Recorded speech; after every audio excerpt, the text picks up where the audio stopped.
প্রিয় বন্ধুগণ, আজ আপনাদেরকে এমন দুইটি গুনাহের কথা বলবো, যেই দুইটি গুনাহ যদি আমার আর আপনার মধ্যে থাকে তাহলে কাল হাশরের ময়দানে আল্লাহ পাক রব্বুল আলামিন, যেদিন আল্লাহ তাআলার হুকুম ছাড়া কেউ তার পা এক চুল পরিমাণও লাড়তে পারবে না, সেই দিন আমি আর আপনি আমাদের হাজারো নেক থাকা সত্ত্বেও যদি শত পরিমাণ পাহাড় পরিমাণ নেকও যদি থাকে, তারপরেও আমাদের সেই নেক কোনো কাজে আসবে না।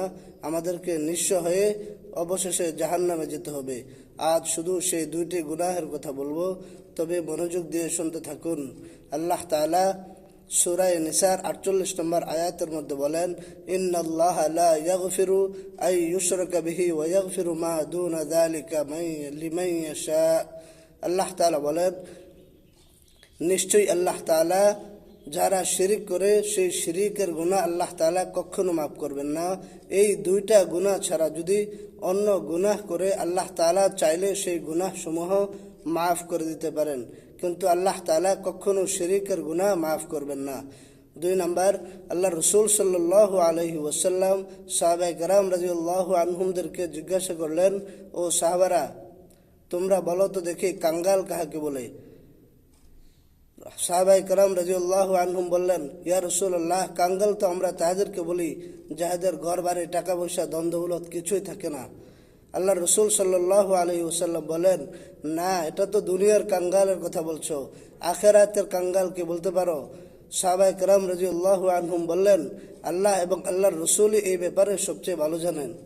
নবীজি সাল্লাল্লাহু আলাইহি ওয়াসাল্লাম বলেন, কাঙ্গাল হলো ওই লোক কাল হাশরের ময়দানে এক লোক পাহাড় পরিমাণ, শত কোটি পাহাড় পরিমাণ নেক নিয়ে উঠবে, কিন্তু যখন আল্লাহ তাআলার হুকুমে সে জান্নাতে যাইতে চাইবে, জান্নাতের রাস্তায় রওনা হবে, তখন শত শত লোক আইসা তাহাকে বেড় দিয়ে ধরবে, ঘিরিয়ে ফেলবে এবং বলবে, আজ আমাদের পাওনা তুমি আমাদেরকে না দিয়ে তুমি জান্নাতের দিকে কোথায় যাচ্ছ?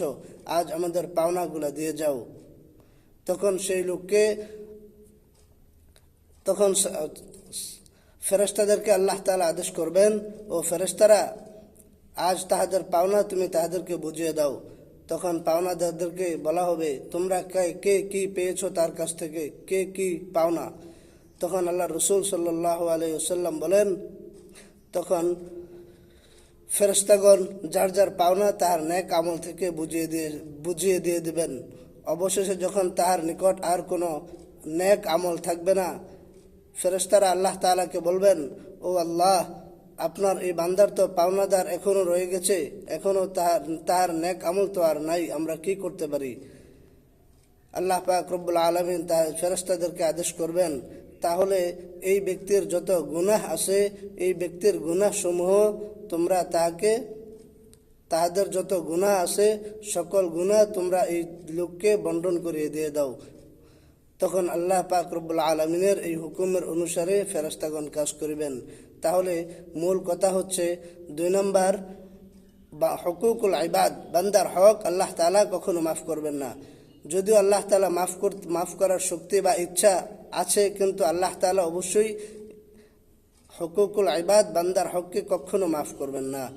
যতক্ষণ পর্যন্ত বান্দা পাওনাদারের কাছ থেকে, যতক্ষণ পর্যন্ত বান্দা তার কাছ থেকে মাফ নিয়ে যতক্ষণ পর্যন্ত মুক্ত না করবেন, যতক্ষণ পর্যন্ত তার পাওনা শোধ না করবেন, ততক্ষণ পর্যন্ত আল্লাহ পাক রব্বুল আলামিন এই গুনাহকে মাফ করবেন না। তো অতএব এই দুইটা গুনাহ থেকে আমাদের বাঁচা অতি জরুরি।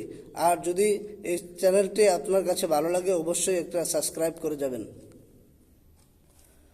আল্লাহ তাআলা আমাদেরকে আল্লাহ তাআলার শিরিক মুক্ত ইবাদত এবং বান্দার হক থেকে বেঁচে থাকার তৌফিক নসিব করুন। আমিন।